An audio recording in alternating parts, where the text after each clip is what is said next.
पहले फर्जी बेटा बन करके और नौकरी ली और अब रैयती जमीन पर भी कब्जा हो रहा है।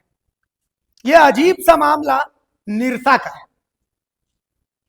अब इस मामले को आपको समझाते हैं, क्योंकि इसी मामले को लेकर के धरना और प्रदर्शन दोनों चल रहा है। असल में 27 साल पहले बबलू मोदी के नाम से फर्जी बेटा बनकर सुबोध मोदी ने ईसीएल में नौकरी की और अब रैयती जमीन पर भी हक जमा रहा है। इस मामले को लेकर पिछले 2 साल से एरिया कार्मिक प्रबंधक टाल मटोल कर रहे हैं और उसे बचाने का भी प्रयास कर रहे हैं और अंत में मजबूर होकर के अनिश्चितकालीन धरना देना पड़ रहा है।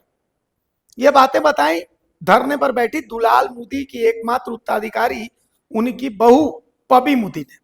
उन्होंने कहा कि आवेदन दिए हुए 2 साल बीत गए, इसकी जांच की भी प्रक्रिया पूरी हो गई है, इसके बावजूद अभी तक इसमें कोई कार्रवाई नहीं की गई है, जिससे साफ जाहिर होता है कि एरिया कार्मिक प्रबंधक बबलू मोदी से मिले हुए, जबकि दुलाली मोदी का एकमात्र उत्तराधिकारी उनके पति स्वर्गीय परेश मोदी थे। लोगों को इस बारे में उस समय पता चला जब जमीन पर भी कब्जा जमाने बबलू मोदी यादव के। ऐसी मांग है कि फर्जी नौकरी लेने के आरोप में ईसीएल प्रबंधक उसके खिलाफ कानूनी कार्रवाई करें और क्षतिपूर्ति या हर्जाना मुहैया कराएं। अनिश्चितकालीन धरना से घबराकर प्रबंधक ने एक बार फिर पीड़िता को आश्वासन का घूंट पिलाते हुए 28 जून तक का समय ले लिया। हालांकि उन्होंने कहा कि पूरे मामले की जांच पूरी कर ली गई है और 28 जून तक इसका निर्णय भी हो जाएगा। एरिया कार्मिक प्रबंधक के आश्वासन पर पीड़िता पबी मोदी ने धरना समाप्त करने की घोषणा कर दी है।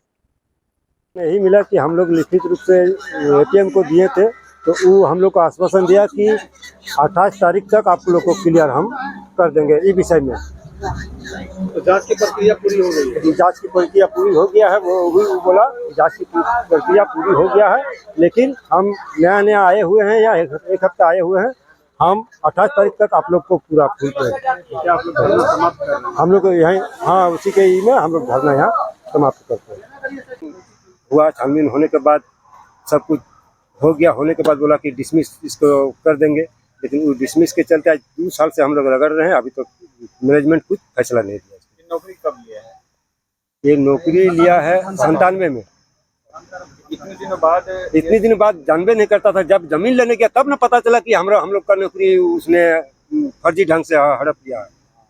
आप लोग धरना दे रहे हैं, क्या मांग दे रहे हैं? मांग है यही कि उसको बर्खास्त किया जाए, उसके ऊपर कानूनी कार्रवाई किया जाए और इसको सही मुआवजा दिया जाए। नहीं तो नौकरी दिया जाए।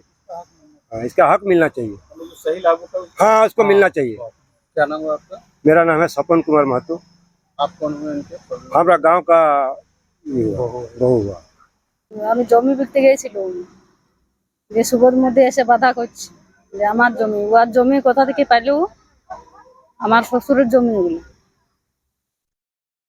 যে সুবোধ মোদি ফর্জি ভাবে চাকরি নিয়ে নিয়েছে।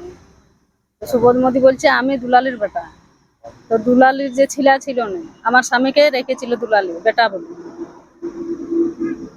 বাবলু মোদি কে আছে? বাবলু মোদি আমার কে হলো, আর বাবলু মোদির এখানে ঘর হলো। বাবলু মোদির ঘর হলো পোঠাগড়া, পুরুলিয়া। কতদিন আগে চাকরি নিয়েছে? অনেক দিন হয়ে গেছে, আমি একটু বলতে পারছি না কতদিন থেকে। আমি জমি বিকতে গেলাম, তবে বাধা দিল, তবে আমি জানলাম যে সুবোধ মোদি চাকরি করছে, বাবলু মোদি, সুবোধ মোদির নামে। ফাসলা, যে কোনো একটা ফাসলা করুক, আমার জমি ছাড়ুক। ও যতদিন থেকে চাকরি করছে, আমার কাকি শাশুড়ি যতদিন চাকরি করেছে, আমাকে টাকা পয়সা দেয় নেই। টাকাগুলো সব মারি নিলে এবার জমিতে যাচ্ছে। अगर खबर पसंद आए तो आप QR स्कैन कर दें हमारा साथ।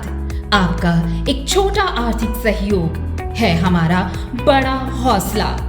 द भारत मित्र, बुलंद भारत की बुलंद तस्वीर।